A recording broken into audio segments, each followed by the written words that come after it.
Hola chavales, hello guys. Today we're gonna talk about something that is a nightmare for Spanish students. The difference between ser and estar. These two verbs mean the verb to be, but are used in different ways. So let's just start with it. The verb ser is used for description, for occupation, for characteristics, for time, origin, and relationships. Therefore, we got this word to make it easier for you, which is doctor. Every letter stands for a meaning or description of its use. The verb estar is used with the word place. P stands for position, L stands for location, A stands for action, C for condition, and E for emotion. First, let's see how to conjugate these two verbs. El verbo ser, yo soy, tú eres, él, ella es, nosotros somos, vosotros sois, ellos, ellas son. Estar. Yo estoy, tú estás, él, ella está, nosotros estamos, vosotros estáis, ellos, ellas están. So, the verb ser, we said we use it to describe things. So what are we describing? We can use it to describe some physical characteristics. Like for example, es moreno. He is dark-haired. Soy rubio. I am blonde.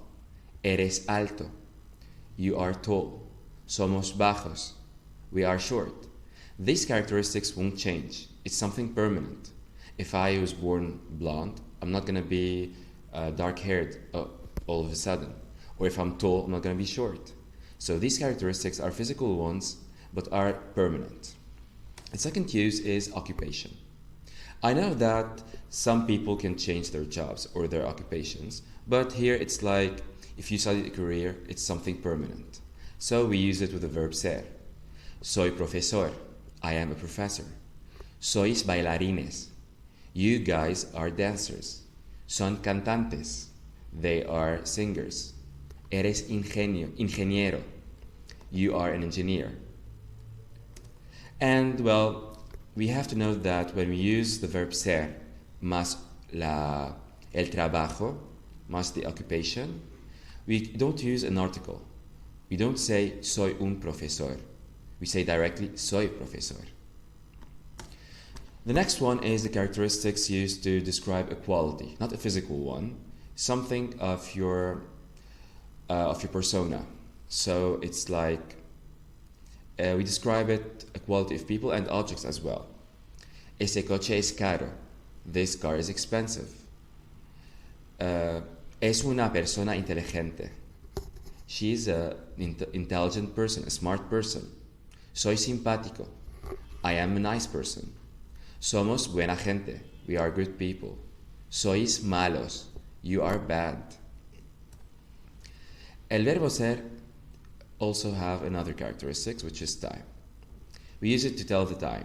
In English, it's 4 o'clock. In Spanish, it's son las 4 de la tarde o de la mañana. So es la 1 de la tarde, it's 1 p.m. Son las 8 de la noche, it's 8 p.m. The fifth one is origins. We saw that when we were introducing ourselves in the first video.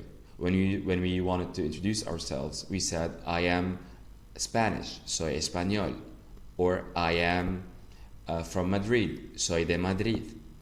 Entonces, we use it to talk about a place of origin or nationality. Soy italiano, I am Italian. Eres de Madrid, you are from Madrid. Es mexicano, he is Mexican. Well, mexicano is written with an X, but it's pronounced with a Ch. And that's just an exception. El verbo ser, we use it to talk about relationships as well. If we want to describe a relationship with someone, like for example, he's my father or she's my mother, we use it always with the verb ser. Ella es mi madre, she's my mother.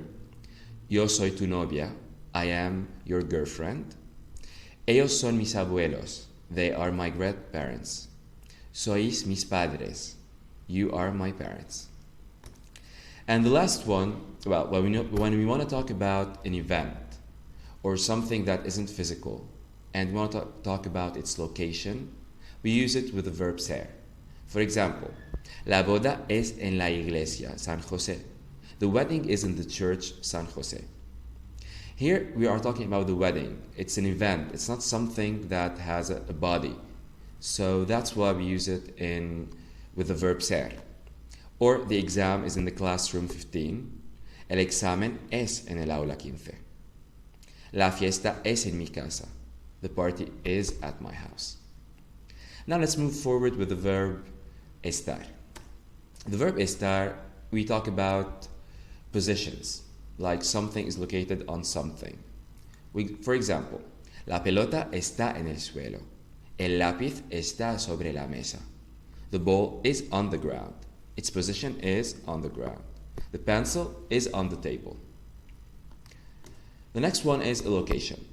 Here's the difference. If you say soy de Madrid, I am from Madrid. But if you say estoy en Madrid, entonces I am right now in Madrid, like I am visiting. It's my temporary location. If you want to note something, the verb ser is used with permanent things, but verb estar is used with something that can change at any time. Estoy en casa. I am at home, but I can leave anytime. Estás en la oficina.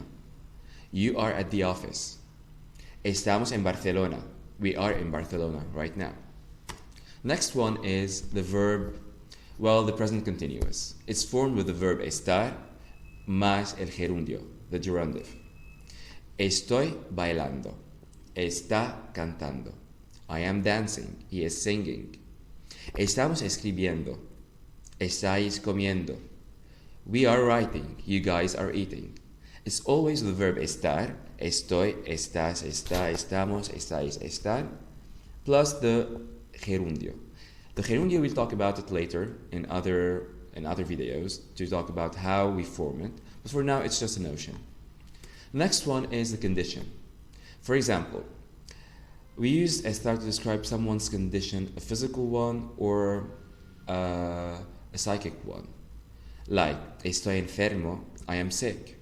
It's my current condition. Estoy bien, I am good right now. Estás de buen humor. He is in a good mood, but this thing can change at any time if someone angers him. Está soltera. She is single.